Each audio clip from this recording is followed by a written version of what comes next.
what the Loop Trolley is going to be, and where did this idea come from?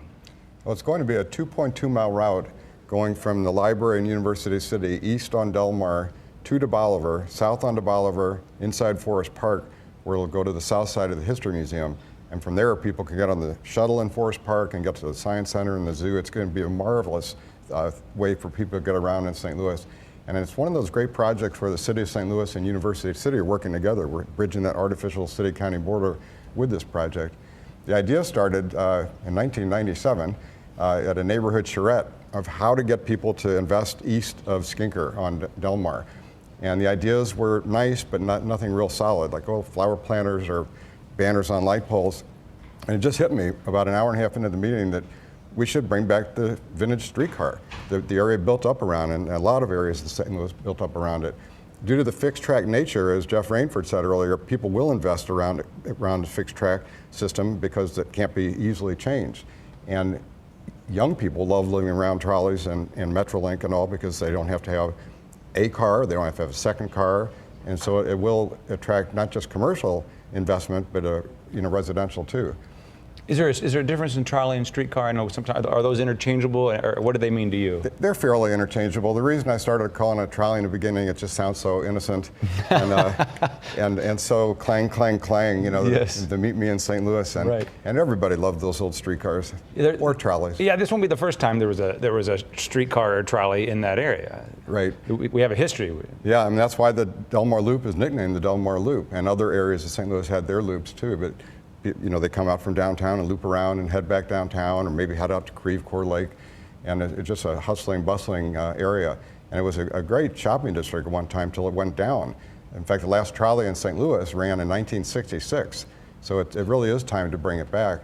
When the feasibility studies were done, they concluded it would be very beneficial to the area. And to me, not even having a feasibility study, you need to do that, but if you just look to New Orleans, the streetcar system that goes out to the Garden District, that neighborhood never went up and down like other neighborhoods in New Orleans. And it's just a great stabilizer. People do like riding and they like working and living around them. So bringing it back it would be wonderful. And I really see this as a prototype for other areas of St. Louis of how to connect neighborhoods to each other, how to connect people to Metrolink better, and I think that is the future.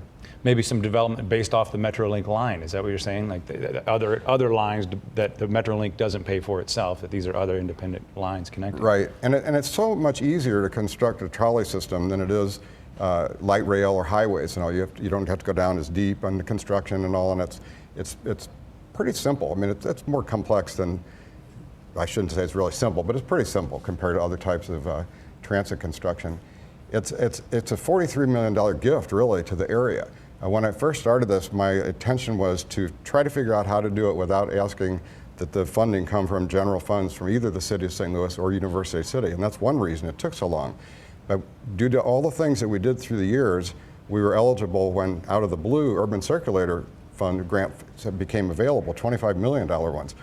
And 65 cities vied for those funds, and only 5 received them. So it's a big win for St. Louis, just a huge win. Who's going to ride these trolleys, Joe? I mean, is this just a tourist attraction, or do you think is this going to have a function in people's daily lives? Well, I think the more it expands, the more people will ride it. Just like Metrolink, the more lines you add, the more places you can get, the more valuable it becomes as a transportation tool.